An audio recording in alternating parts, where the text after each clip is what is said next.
Hi, I'm Donnie, and this is Heath, and this is the DH.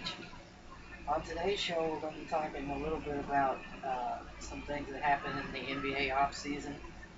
For example, it's a little bit of breaking news that Josh Smith has gone to the Clippers. So, what's your thoughts on that move, Heath? You had a very valuable big man. That's how to play the game. Inside, scoring, and defend, three or four, three different positions. He can knock down the three ball. He's not really proficient at being steady at the shot. They get another rebounder. If you lose, if Blake Griffin goes down, you're not totally screwed. Yeah, absolutely. I mean, I like that move as well. I think, again, it gives them another big man, a versatile big man, as he said, and a little more depth, which is something that they clearly needed. Um, out of all the moves and the acquisitions that have been made so far this offseason, which one caught your eye the most? From start to finish, Yeah, but just which one stood out to you the most? it's still blowing Marcus Aldridge signing by the Spurs. That's a good one. But I like that, but the Spurs are so old. I think that could be their downfall. Quite possibly.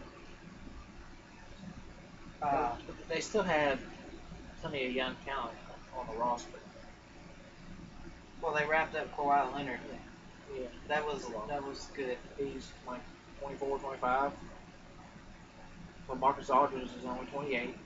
He's in the prime of his career right now. He'll have another 4 or 5 top-notch seasons at least. It seems like every year, everybody we say, is this going to be the year that they collapse, that the run is over and their window is closing, and then It don't. yeah, and then they're always in contention for the best record or a perennial playoff team, championship contenders.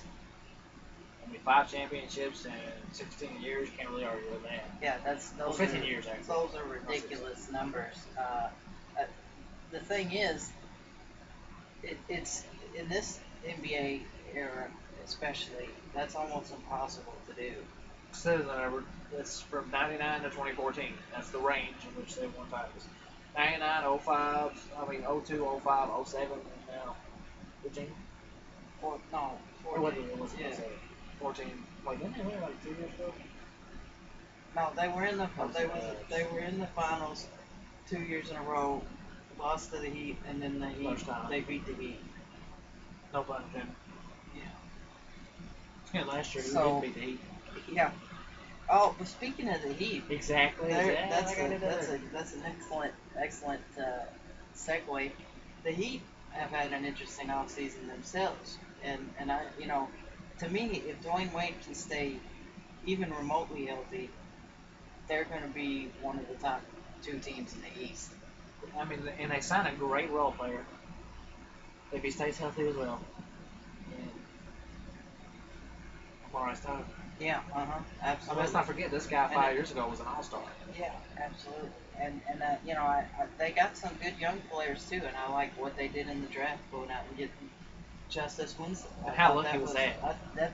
I was really shocked that he dropped that low. I couldn't believe it. There were so many guys who got drafted ahead and probably should have been drafted ahead of him, Yeah, like the Knicks pick. yeah. Oh, But you know what?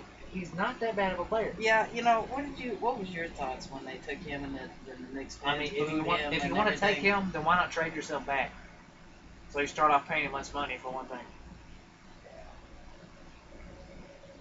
I mean, you probably could have set yourself up for a pick next year too from somebody, or traded up for the boy. With the way cause this year's draft is loaded, somebody would have traded you a future pick next year or the year after that for your fourth round pick, and then a pick a few maybe 4, 5, 6 spots back. Yeah.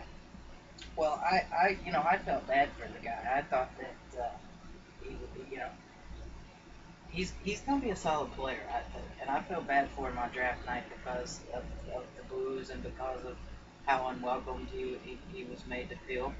And Who haven't they moved though? That's true. That's a fair I point. wonder why they haven't had a valid team in like 10 years. That's a fair You point. move everybody. Who wants to What do play you for think about Phil Jackson basically saying that he doesn't have to contact Carmelo about everything and decisions like that and different things like that? What do you think about that? He doesn't. But okay. Players But if that's play. LeBron and that's Players Cleveland, play. One way players play. but if that's LeBron If he and can't that's coach Cleveland, a team, then he has no right helping you make a decision. That's fair. But And Kobe that's what I say the difference is. If he couldn't coach a team, I can very well see LeBron James 20 years from now coaching an NBA team and being a very good coach. Yeah, me too. I mean, he knows the X's and O's and knows the game like the back of his hand. So He knows the game better than let's probably his face own it, coach, I was gonna say, let's face it, he pretty much coached them last year. particularly in the playoffs. Took over that one play, scrapped that one play, hit the game-winning shot against the Bulls. But as your franchise player, not just franchise player, as an all-world player, you got to be like, Coach, I love you, but we're going to decide the fate of this game, or more importantly, I will decide the fate of this game. Let's face it, you had LeBron James and Nash. One of Nash in that third play. Very solid role players, but maybe only a couple of those were extra starters.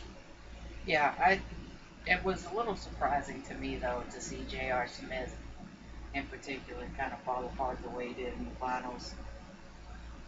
Just could not buy a basket. I'm not surprised. He's an up and down streaky shooter. But he's an offensive. He's an offensive player. Yeah, but when he's hot, he's hot, and when he's not, he's not. That's true, but it was still a little surprising to me because he played so well for them and was having a good postseason, and then kind of just disappeared in the finals on the biggest stage.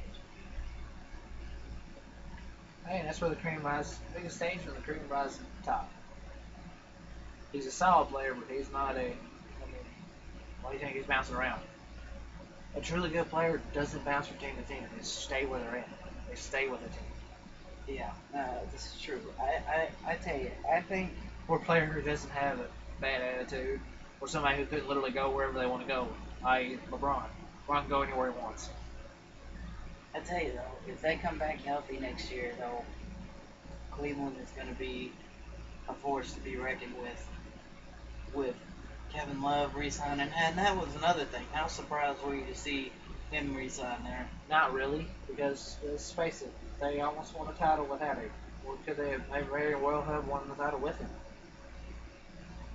I was a little surprised about that because him and LeBron did not seem to get along that well, and I don't think Kevin Love enjoyed how he was being used in the system.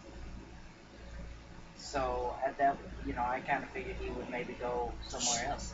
That's when you got to be. Look, I can shoot this ball from wherever on the court. I can post up. I can play outside. I can play on the perimeter. Employ me in the pick and roll. A LeBron James and a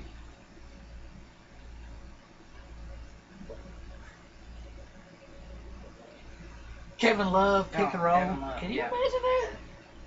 That'd be Who are you going to defend? I mean, who are you going to leave? Who do you switch? You can't switch. You going to put a guard on a big guy? No. 6'10", 250 pounds. Or 6'8", 250 pounds. What are you going to do? It's pick your poison, really. I mean, but that's what I'm saying. When they're healthy, they have so many options. It's going to be tough to beat them in the East. I think the East is getting better. If you look at a team like Milwaukee, they're coming up, and they're going to have a healthy Jabari Parker this year, which is going to be huge for them. Healthy Parker, Chris Middleton, the freak. Giannis Antetokounmpo. Yeah. What they call him? The Greek freak. Yeah, the Greek freak. Yeah. Because he's like 6'11", and he's a small forward. Yeah, and he can play. And they got some good players, and they got a good coach in Jason Kidd. they're gonna be a playoff Who team apparently again. really wasn't a fit for the veteran-laden team in Brooklyn. I don't Years think you ago. can. I don't think you can just hand the title to Cleveland, the Eastern Conference Finals, to Cleveland. I mean, Chicago is still formidable. Yes, Derrick Rose wants to play. Yeah, but if he's invested and if he's out there and he's healthy, they're a contender. So you got them to worry about. You got the Bucks. You have Miami. Even Toronto. I mean, Toronto was a solid team. Atlanta. How can we forget about Atlanta? How about them bursting onto the scene last year? Pretty impressive. But again, I just don't think that the Heat, or I'm sorry, the Cavs are going to just roll through the East. I think they're going to have their fair share of problems. And 82 games is a long season. yeah, it is. But It's only their second year talking together. about in the postseason.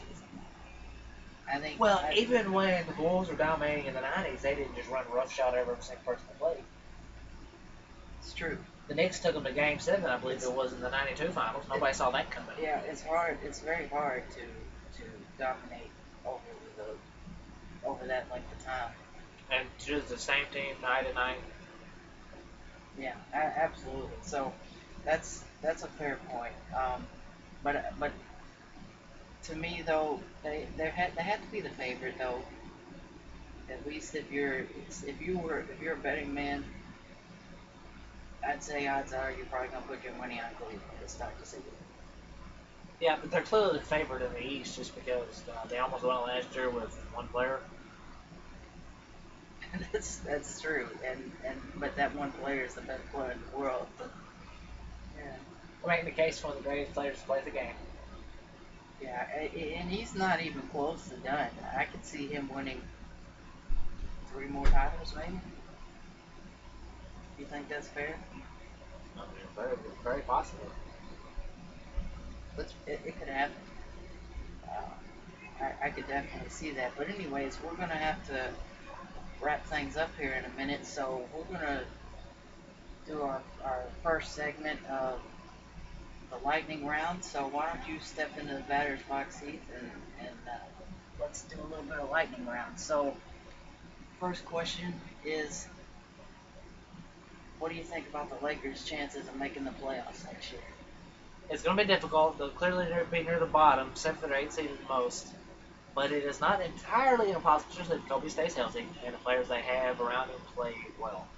All right, next question. Which rookie is going to have the biggest impact?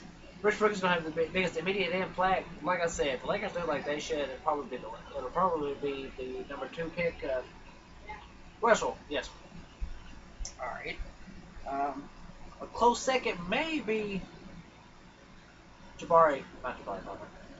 Okafor, Jaleel Okafor. Which team had the best offseason Team had the best offseason. Really and truly, so far? the best offseason all in all thus far.